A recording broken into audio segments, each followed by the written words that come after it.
दिलीप हिचकिचाहट के साथ हिम्मत करते हुए कहता है, वैसे तुम इनका करने क्या वाली हो मायाधारी? मायाधारी गुस्से के साथ कहती है, तुझे उससे क्या करना है? मैं इसके साथ कुछ भी करूं तेरा काम हो क्या? अब तू जा यहाँ से। दिलीप मुंह बनाते हुए कहता है, क्या कहा तुमने? मेरा काम हो गया मैं जाऊं यहाँ से? ये मेरा नहीं तुम्हारा काम हुआ है। मेरा काम तो कुछ और था। तुमने जो बोला सब कर दिया। मैंने तुम्हें रहने के लिए ठिकाना भी दे दिया और तुम्हारी आंखें भी वापस ला कर दे दी। अब तुम मेरा काम करो। मायाधारी चिढ़ते हुए कहती है, तेरा काम? तेरा कौन सा काम? दिलीप बड़े चाव से कहता है, अरे वाह, तेरा काम क्या हो गया? तू मेरा काम ही भूल गई। इसीलिए इस दुनिया को मतलबी दुनिया कहते हैं, क्योंकि इस दुनिया में तुम्हारी तरह मतलबी लोग रहते हैं जो काम निकलते ही मदद करने वालों को भूल जाते हैं। मायाधारी अकड़ते हुए भारी लहजे में कहती है, तू फालतू की बातें मत कर। दिलीप काम बोल अपना। दिलीप मायाधारी को एकटक देखते हुए कहता है, मार दो यक्षिणी को। अपना वादा पूरा कर मायाधारी। मायाधारी चिढ़ते हुए दिलीप से कहती है, मूर्ख दिलीप, उस यक्षिणी को मारना इतना आसान नहीं है। दिलीप हैरानी के साथ मायाधारी से कहता है, पर तुमने तो कहा था तुम उसे मार दोगी। मायाधारी कहती है, हाँ कहा था, पर तू शायद भूल रहा है कि मैंने ये भी कहा था मुझे कुछ वक्त चाहिए। अभी वो यक्षिणी मुझसे ज्यादा ताकतवर है। पहले मुझे भी उसी की बराबरी पर आना होगा, तभी मैं उसका कुछ कर सकती हूँ। दिलीप तुरंत हड़बड़ाहट के साथ पूछता है, तो कब आओगी तुम उसकी बराबरी में? कब तुम्हें तुम्हारी शक्तियां वापस मिलेंगी? मायाधारी धीरे से कहती है, पता नहीं, कुछ कह नहीं सकते हैं। दिलीप झट से बोल पड़ता है, कुछ कह नहीं सकते मतलब? मायाधारी कहती है, मतलब कुछ नहीं कह सकते हैं, खुद साधक को नहीं पता होता है, समझा? और तू मेरा वक्त और बर्बाद कर रहा है। मैंने कहा ना तुझे, जा यहाँ से और मुझे साधना करने दे। दिलीप कहता है, हाँ हाँ जा रहा हूँ, पर भूलना मत, मैंने तेरी मदद करी है और वक्त आने पर तुझे भी मेरी मदद करनी पड़ेगी।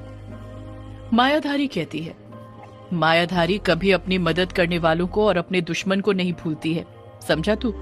तूने मेरी मदद की है, मैं तेरी मदद करूंगी। तू बेफिक्र होकर जा दिलीप। अब तू मायाधारी की शरण में आ गया है, और जो मायाधारी की शरण में आता है, मायाधारी उसे कुछ नहीं होने देती है, हमेशा उसकी मदद करती है, समझा तू? दिलीप पलटकर कुछ कहता तो नहीं है, बस एकटक नजर से मायाधारी को देखते रहता है और अगले ही पल वहां से चले जाता है। दिलीप के जाते ही मायाधारी मटके पर अपने दोनों हाथ फेरते हुए कहती है, अच्छा हुआ दिलीप मेरी आंखें वापस ले आया। अब वक्त आने पर इनकी मदद से मैं फिर देख सकूंगी, और फिर एक बार मेरी आंखों की रोशनी वापस आ गई तो मैं उस यक्षिणी को छोड़ूंगी नहीं। जादूगरनियों के जादू का कमाल उसे मैं दिखा कर रहूंगी। मैं तुझे छोड़ूंगी नहीं यक्षिणी, नहीं छोड़ूंगी। मायाधारी उस मटके को रखती है और फिर से साधना करने में लीन हो जाती है। इस तरफ अनुराग लुम सोहपेट बिनिंग की पहाड़ी पर चढ़ाई चढ़ रहा था। पहाड़ चढ़ते चढ़ते काफी वक्त हो गया था, पर उस पहाड़ की चढ़ाई थी कि खत्म ही नहीं हो रही थी। अनुराग को ऐसा लग रहा था जैसे वो जितना चढ़ता जा रहा था, वो पहाड़ उतना ज्यादा आगे बड़ा होता जा रहा था। चढ़ाई खत्म होने का नाम ही नहीं ले रही थी। अनुराग काफी थक गया था और ये थकावट उसके माथे पर पड़ती।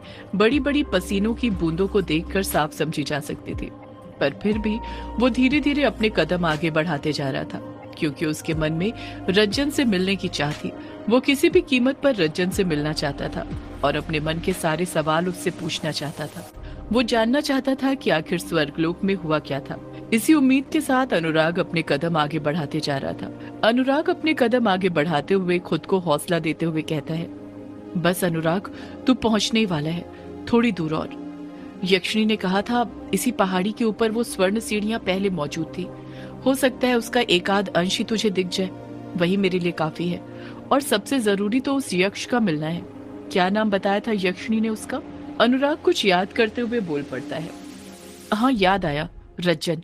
अगर वो रज्जन मिल गया तो मजा ही आ जाएगा। उससे मुझे कई सारे सवाल पूछने हैं। अनुराग रज्जन के मिलने के बारे में सोच ही रहा था कि तभी वो अचानक से उदास होते हुए कहता है, पर क्या वो रज्जन मुझे मिलेगा? और यदि मिल भी गया तो भला वो क्या मेरे सवालों के जवाब देगा? अनुराग परेशान होने लग जाता है इस बारे में सोचकर, पर अगले ही पल वो कुछ सोचता है और हाँ में अपना सिर हिलाते हुए बड़े ही उत्साह से कहता है, हाँ वो रज्जन मुझे जरूर मिलेगा। अगर यक्षिणी मुझे मिल सकती है तो फिर वो रज्जन क्यों नहीं मिल सकता? जिस तरह यक्षिणी मुझे कहानी सुनाती है, उस रज्जन को भी मेरे सारे सवालों के जवाब देने ही होंगे। मैं उसे मजबूर कर दूंगा अपने सवालों के जवाब देने के लिए। आखिर मैं भी एक लेखक हूँ। लोगों से उनकी दास्तां कैसे सुननी है ये मुझे अच्छे से आता है। अपने आप को हौसला देने के बाद अनुराग फिर अपने कदम आगे बढ़ाने लग जाता है और कुछ ही देर में वो पहाड़ी के सबसे ऊपरी सिरे पर पहुंच जाता है। ऊपरी छोर पर पहुंचकर अनुराग अपनी चारों तरफ नजर दौड़ाता है, पर उसे सिवाय सुनसान पड़ी चट्टानों के कुछ नजर नहीं आता है। दूर दूर तक कोई नजर नहीं आ रहा था। चट्टान से नीचे बस एक गहरी खाई नजर आ रही थी जो काफी गहरी थी। अनुराग रज्जन को आवाज लगाते हुए कहता है, रज्जन, रज्जन। पलटकर कोई आवाज नहीं आती है। अनुराग बार बार रज्जन को आवाज लगाए जा रहा था। अनुराग खुद से बड़बड़ाते हुए कहता है, यहाँ पर तो कोई नहीं है। मुझे तो लग रहा है जैसे मैं पहला शख्स हूँ जो इतने ऊपर आया हूँ, वरना लोग तो नीचे से ही वापस लौट जाते होंगे। जब अनुराग को काफी देर तक कोई नजर नहीं आता है तो कुछ देर आराम करने के लिए वो वहीं पर बैठ जाता है। अनुराग बैठे बैठे खुद से कहता है, ये यक्षिणी की कहानी पूरी करने के लिए ना जाने मुझे क्या क्या करना पड़ेगा। मिस्टर स्टीफन ने सही कहा था, सब कुछ आसानी से नहीं मिलता है। सफलता पाने के लिए मेहनत करनी पड़ती है और कहानी लिखने के लिए कहानी को अपनी जिंदगी देनी पड़ती है। कुछ देर तक अनुराग वहीं पर बैठे रहता है और ऊंचाई से दिख रहे जंगल के नजारे का लुत्फ उठाते रहता है। जब उसका उस जगह से मन भर जाता है तो वो अपना झोला वापस टांगता है और वहां से जाने लग जाता है। अनुराग ने अभी पहाड़ी से नीचे उतरना शुरू ही किया था कि तभी उसे पहाड़ी की चट्टानों पर एक अजीब सी गुफा नजर आती है। उस गुफा के अंदर अंधेरा था, जिस कारण उसके अंदर क्या था वो दूर से नजर नहीं आ रहा था। अनुराग उस गुफा को दूर से ही देखते हुए कहता है, ये कैसी गुफा है? जब मैं आया था तब तो ये मुझे नजर नहीं आई थी, अब अचानक से कहां से आ गई? अनुराग एकटक नजर से उस गुफा को ही देख रहा था। वो गुफा अनुराग को अपनी तरफ अट्रैक्ट कर रही थी। उसे ऐसा लग रहा था जैसे वो गुफा उसे अपनी तरफ खींच रही हो। अनुराग उस गुफा को ऊपर से लेकर नीचे तक देखते हुए कहता है, जब मैं आ रहा था तो रज्जन की धुन में था, उसी के बारे में सोच रहा था। हो सकता है कि उसी की वजह से मुझे ये गुफा दिखाई नहीं दी हो। मेरी नजर तो पड़ी हो पर मैंने इस पर ध्यान न दिया हो। उस गुफा को देखकर अनुराग के मन में न जाने क्या आता है।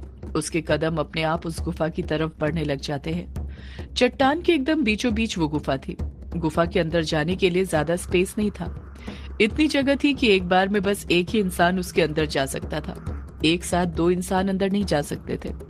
अनुराग धीरे से अपने कदम बढ़ाकर गुफा के अंदर घुस जाता है। जब वो गुफा के अंदर घुसता है तो देखता है कि उसके अंदर चारों तरफ अंधेरा ही अंधेरा था। उसे कुछ नजर नहीं आ रहा था। गुफा के अंदर और ज्यादा अंधेरा था। अनुराग फुर्ती के साथ अपनी जेब में से लाइटर निकालता है और उसे जला देता है। लाइटर की लौ की रोशनी में वो देखता है कि पास में ही जमीन पर एक मोटी सी लकड़ी पड़ी थी, जिससे वो मशाल आसानी से बना सकता था। अनुराग तुरंत उस लकड़ी को उठाता है, उसमें अपना रुमाल लपेटता है और लाइटर की मदद से उसमें आग लगा देता है। जब अनुराग उस मशाल को अपने हाथ में पकड़ता है और उसकी रोशनी चारों तरफ फैलती है तो उसके सामने का नजारा देखकर उसे अपनी आंखों पर यकीन नहीं होता है। उसकी आंखें चौंधी आ जाती हैं। उसे ऐसा लग रहा था जैसे वो कोई सपना देख रहा हो। अनुराग देखता है कि उसके सामने एक बड़ा सा मैदान था, वो भी पूरे काले पत्थरों का, जैसे वो कोई कोयले की खदान के अंदर हो। उन्हीं की वजह से गुफा के अंदर और ज्यादा अंधेरा हो रहा था और कुछ दिखाई नहीं दे रहा था। जहां तक अनुराग की नजरें जा रही थी उसे एक बड़ा सा काले पत्थरों से घिरा मैदान नजर आ रहा था। अनुराग अपने आसपास नजरें दौड़ाते हुए कहता है, ये कैसी जगह है आखिर? इस छोटी गुफा के अंदर इतना बड़ा मैदान होगा, मैंने तो सोचा ही नहीं था। ये तो अद्भुत है। उसी तरह जिस तरह स्वर्ण सीढ़ियां हैं, ऐसा लग रहा है मैं एकदम सही जगह पर आया हूँ, मंजिल करीब है। अनुराग एक गहरी सांस लेता है और मशाल पकड़कर अपने कदम आगे बढ़ाने लग जाता है। अनुराग बड़े ही जोश के साथ अपने कदम आगे बढ़ाते जा रहा था। उसे उम्मीद थी कि वहां पर उसे रज्जन मिल सकता था, इसलिए वो रज्जन का नाम पुकारते पुकारते आगे बढ़ते जा रहा था। अनुराग अभी 1 किलोमीटर ही चला होगा कि उसके कदम फिर थम जाते हैं। उसके चेहरे के हाव भाव वापस से बदल गए थे। उसके चेहरे पर वैसे ही एक्सप्रेशन थे जब उसने गुफा के अंदर बड़े से मैदान को देखा था। अनुराग की आंखें खुली की खुली रह गई थी। उसके चेहरे पर परेशानी साफ झलक रही थी। अनुराग अपनी आंखें बड़ी करते हुए सामने देखते हुए कहता है, अब ये क्या चीज है भला? अनुराग की आंखों के सामने इस बार एक नहीं, दो नहीं, बल्कि पूरी 7 की 7 गुफाएं थी, वो भी एक कतार से। सातों के अंदर घना अंधेरा था, जिस कारण मशाल उनके पास ले जाने के बावजूद समझ नहीं आ रहा था कि उन गुफाओं के अंदर था क्या। अनुराग उन सातों गुफाओं को देखते हुए कहता है, ये क्या, पहले तो एक ही गुफा थी, अब तो ये 7 हो गई। आखिर ये सब चल क्या रहा है? अब पता नहीं किसी गुफा के अंदर क्या होगा। अगर गलती से भी किसी ऐसी वैसी गुफा के अंदर चला गया और वहीं पर फंस कर रह गया, तो फिर कहानी लिखने के चक्कर में मेरी ही कहानी बनकर रह जाएगी। अनुराग सोचने लग जाता है कि वो क्या करे। उसने ये भी सोच लिया था कि वो खाली हाथ तो वापस नहीं जा सकता था। जिस प्रकार से शुरुआत से उसके साथ अजीब चीज हो रही थी, पहले गुफा का दिखना, फिर उसके अंदर मैदान होना, और फिर अब ये 7 गुफा। अनुराग इतना तो समझ गया था कि वो किसी आम जगह के अंदर तो नहीं था। यहाँ पर जरूर कुछ न कुछ अजीब तो था, जैसे वो किसी भूल भुलैया में आकर फंस गया हो। अनुराग अपना दिमाग लगाने लग जाता है कि वो क्या करे। तभी उसके दिमाग में एक आइडिया आता है और वो सबसे पहले वाली गुफा के मुख के सामने जाकर खड़ा हो जाता है। अनुराग फिर एक और बार मशाल से अंदर झांकने की कोशिश करता है, पर इस बार भी जब उसे कुछ दिखाई नहीं देता है तो वो एक गहरी सांस लेता है और कसकर चिल्लाते हुए कहता है, रज्जन, यक्षिणी मेरी है, वो तेरी कभी नहीं हो सकती। रज्जन, यक्षिणी मेरी है। अनुराग को उसी की आवाज दोबारा सुनाई देती है। अनुराग उसी गुफा के अंदर 2-3 बार यही बात दोहराता है, पर पलटकर कोई जवाब नहीं आता है। उल्टा अनुराग को ही उसकी आवाज सुनाई दे रही थी। जब 2-3 बार ये बात बोलने पर भी कोई दूसरा जवाब नहीं आता है, तो अनुराग उस गुफा को छोड़कर उसके आगे वाली गुफा के मुख के पास चले जाता है और फिर यही बात दोहराता है, रज्जन, यक्षिणी मेरी है, वो तेरी कभी नहीं हो सकती। रज्जन, यक्षिणी मेरी है, समझा तू? पर इस बार भी अनुराग को ही उसकी आवाज दोबारा सुनाई देती है।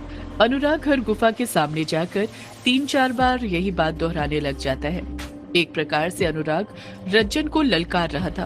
उसे लग रहा था अगर रज्जन वहां पर होगा और उसके सामने नहीं आना चाहता होगा, तो ऐसे पुकारने से जरूर सामने आ जाएगा।